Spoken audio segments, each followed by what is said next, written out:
keturunan Nabi itu harus bisa diverifikasi berdasarkan satu, kitab nasab, dua, kitab sejarah, tiga, tes DNA. Kitab nasab putus, tidak ada satupun kitab nasab yang mencatat Habaib ini sebagai keturunan Nabi sampai mereka mengaku di abad 9. Tidak ada. Kitab sejarah tidak ada susunan nama-nama dari leluhur mereka para Habaib ini yang dicatat dalam sejarah. Mereka bikin sendiri sejarah-sejarah mereka.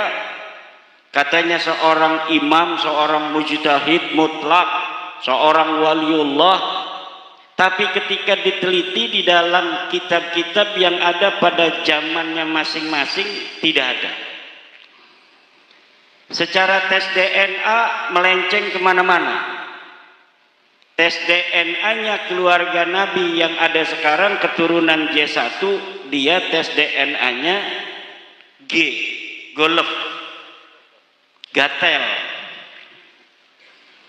Lalu mereka mengaku turunan Nabi berdasarkan apa? Orang mengaku ya boleh-boleh saja, tapi pengakuan itu harus ilmiah. Ilmiah dalam filsafat itu mempunyai syarat. Pertama, dia harus logis, verifikatif, pragmatif. Ini nasabnya para habaib tidak logis. Kenapa tidak logis? Karena dia mengaku di abad ke-9 tentang orang-orang yang ada di abad ke-4 Hijriah, sementara di abad 4 Hijriahnya sudah ditulis nama-nama keluarga Nabi, nama-nama keturunannya. Katanya mereka keturunan Ahmad bin Isa dari anaknya yang bernama Ubaid. Sementara di kitab nasab yang ada di abad 4, anaknya Ahmad bin Isa tidak ada yang namanya Ubaid. Anaknya Ahmad bin Isa hanya 3, namanya Muhammad, Ali, dan Husain. Lalu berdasar apa mereka mengaku turun Rasulullah dari Ahmad bin Isa? Padahal Ahmad bin Isa tidak punya anak namanya Ubaid. Sederhana sekali. Hanya begitu saja sebenarnya. Kitab-kitab yang ada di abad keempat, Siri Silsilatil Alawiyah, di abad kelima Tahdibul Amsab Al-Majdi Muntaqilatul Talibiyah, tidak mencatat Ahmad bin Isa punya anak namanya Ubaid. Di abad ke-6 seorang ulama ahli sunnah wal jamaah madzhab Syafi'i, pengarang tafsir Mafatihul Ghaib, namanya Imam Al-Fakhrur Razi, di dalam kitab nasabnya yang bernama Asy-Syajaratul Mubarakah menyatakan anaknya Ahmad bin Isa hanya 3. Pertama Muhammad, Ali, dan Husain. Tidak ada yang bernama Ahmad. Begitu pula kitab-kitab nasab yang ada di abad ke-7. Al-Fakhri, Al-Asili. Di abad ke-8 ada kitab As-Sabatul Musal. Ini semuanya kitab nasab. Yang saya sebutkan ini kitab nasab. Di abad ke-9 ada Umdatul Talib Al-Kubra, Umdatul Talib Al-Wusta, Umdatul Talib As-Sughra. Semuanya tidak mencatat Ahmad bin Isa punya anak bernama Ubaid, Ubaidillah atau Abdullah. Baru di abad 9 ini para Habib Ba'lawi nulis kitab namanya Al-Burqatul Musyiqqah. Kitabnya bukan kitab nasab, kitab tasawuf, kitab khurafat-khurafat, cerita-cerita keramat yang tidak terverifikasi. Itu namanya Kiai Wahono, itu khurafat. Kalau misalnya karamat para wali itu benar, itu namanya karamah. Ditulis oleh orang yang melihat tentang keramatnya seorang kiai, seorang wali, itu namanya keramat. Tapi kalau cerita-cerita palsu, cerita-cerita fiktif akan seseorang kemudian dicatat di dalam satu kitab sementara tidak terjadi pada masanya, itu namanya khurafat, cerita-cerita palsu, hanya untuk mengangkat performa kesejarahan orang yang dimaksud saja. Sebenarnya orang itu tidak seperti itu, pada masanya enggak dikenal. Seperti katanya Mi'raj 70 kali sehari. Kakeknya Mbak Lawi ini Fakih Muqaddam Mi'raj 70 kali sehari.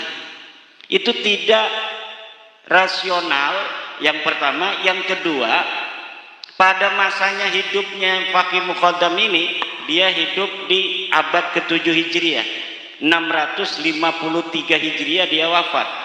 Tidak ada satu kitab pun yang mencatat tentang sosok bernama Fakih Muqaddam ini. Teu aya jelmana. Tidak dicatat sebagai ulama, tidak dicatat sebagai wali, tidak dicatat sebagai lurah. RT aja, nggak ada itu tulisannya Fakih Muqaddam jadi RT pada masanya. Kitab-kitab sejarah banyak sekali yang ada di abad ke-7 itu. Kitab-kitab sejarah itu sudah banyak di Yaman itu. Tapi sama sekali ketika orang-orang Tarim pun disebutkan, itu kiai-kiai di Tarim disebutkan namanya si A, si B, si C pada masa itu. Tapi ini sosok Fakih Muqaddam ia ente disebutkan. Ini adalah sebuah tanda bahwa memang sosok ini tidak ada. Minimal ada tapi dia bukan siapa-siapa. Lalu bagaimana setelah beberapa ratus tahun di abad 9, 895 Hijriah, dia ditulis begitu besar, melebihi Sayyidi Syekh Abdul Qadir Al-Jailani. Sayyidi Syekh Abdul Qadir Al-Jailani ini hidup di abad ke-5 ke-6. Itu pada masanya dicatat semua oleh para ulama. Ibnul Jauzi yang satu masa dengan Syekh Abdul Qadir Jailani, ulama yang menulis kitab, yang mencatat di Baghdad ada seorang ulama besar yang kalau ngaji ribuan jumlahnya, yang keramatnya itu zahir namanya Syekh Abdul Qadir Al-Jailani. Ini contoh orang asli, keramatnya asli. Jadi kalau ditelusuri di dalam kitab-kitab yang ada pada masanya, dia itu terverifikasi. Nah, kalaulah keluarga Ba'lawi ini benar seperti yang mereka sebutkan dalam ceramah-ceramah itu, bisa nurunin rantai dari emas. Iya, bisa nurunin rantai dari emas dari atas langit. Ini pasti kan sesuatu yang sangat luar biasa. Tentunya kalau misalnya terjadi, tidak hanya dilihat oleh anak cucunya yang menulis itu dong.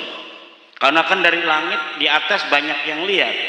Harusnya banyak yang lihat juga dong ulama-ulama di Tarim itu.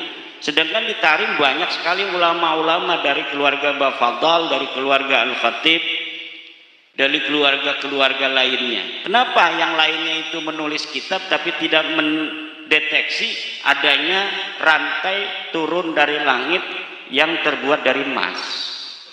Itu tidak ada lagi jawabannya kecuali memang berita itu palsu. Itu namanya khurafat.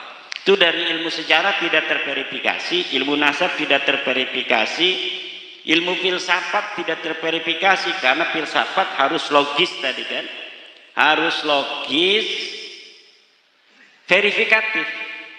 Itu dalam teori ilmiah itu logis, verifikatif, masuk akal.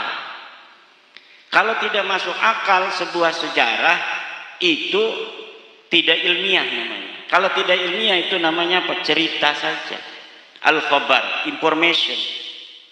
Information itu al-khabar mahtamala sidqa wal kadhiba, sesuatu yang mungkin saja benar, mungkin saja salah. Bagaimana kita untuk mengetahui dia salah dan benar? Ya tidak ada lagi kecuali diverifikasi.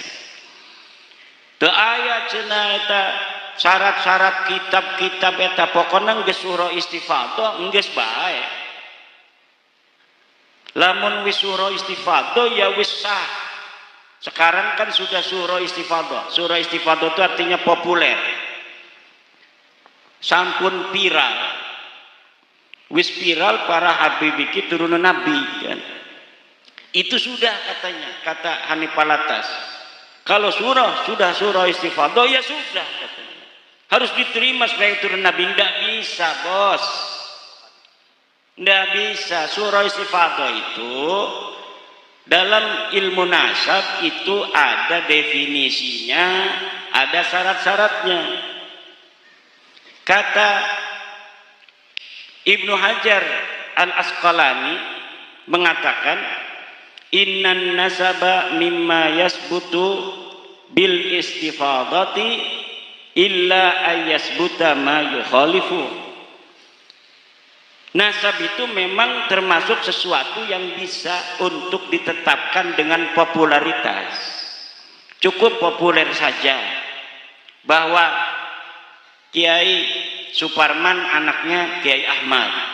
Udah didengar di tengah masyarakat begitu ya sudah. Gak usah diteliti-teliti siapa dukun yang menyaksikan lahirnya Kiai Suparman dari istrinya Kiai Ahmad. Gak usah begitu. Tapi apabila sudah nyata ada bukti yang membantah, misal ternyata Kiai Suparman dari Kiai Ahmad ini hanyalah anak angkat, maka surah istifadah itu batal. Dalam kaidah ilmu nasab, idza wujidatir riqatu batalatil istifadatu. Apabila kitab sudah ditemukan, maka istifadah itu batal. Lah sekarang kitabnya sudah ditemukan, As-Sajarah Al-Mubarakah. Anaknya hanya 3, Ahmad bin Isa, Muhammad, Ali dan Husain. Teu aya putra anu ngaranna Ubed. Teu aya putra anu ngaranna Ubedillah. Teu aya putra anu ngaranna Abdullah. Nah, kalau sudah begini berarti surah istifadah itu batal. Katanya kan sudah ada di dalam kitab nasab abad 10. Yaitu kitab nasab yang pertama kali mencatat Ba'lawi sebagai turunan Nabi itu adanya di abad 10 Pak. Jadi orang yang diakunya ada di abad keempat, Ahmad bin Isa 345 Hijriah, baru ditulis 651 tahun kemudian. Jadi orangnya itu ada di abad keempat, baru dicatat punya anak namanya Ubed ini tahun 996 Hijriah. 651 tahun dalam sebuah kitab yang namanya Tuhfatut Talib. Nah, sebuah kitab walaupun kitab nasab, kalau kitab nasab ini adalah termasuk kitab nasab hadisah, ini tidak bisa mengisbat orang-orang yang qadimah. La yumkinunal hadisu anin nasabil qadimi binaan ala ma warada fil kutubil hadisah.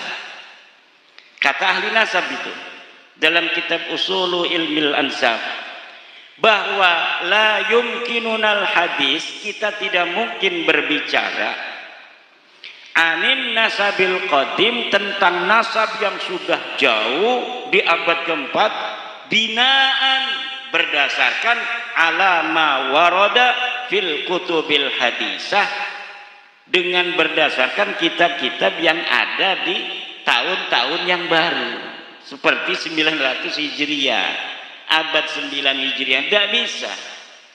Kalau bicara tentang Ahmad bin Isa ya kitabnya harus kitab abad keempat.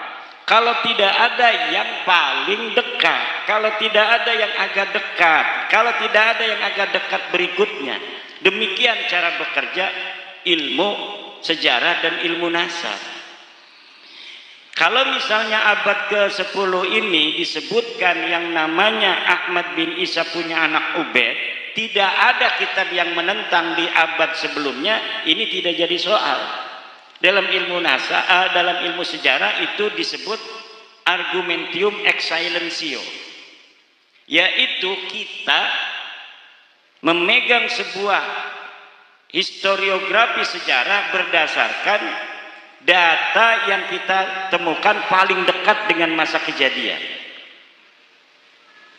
Kecuali ada lagi nanti ditemukan yang lebih dekat lagi, bertentangan dengan yang kita temukan sebelumnya. Maka yang kita temukan sebelumnya yang agak jauh ini hilang ihtijajnya, hujiyahnya dengan kitab-kitab yang kita temukan di abad-abad yang lebih dekat itu. Jadi di abad 10 dikatakan Ubaid punya anak, Ubaid adalah anak Ahmad, tapi bertentangan dengan seluruh kitab yang ada di abad 9, 8, 7, 6, 5 dan 4. Ini tidak bisa dijadikan dalil kitab-kitab baru ini.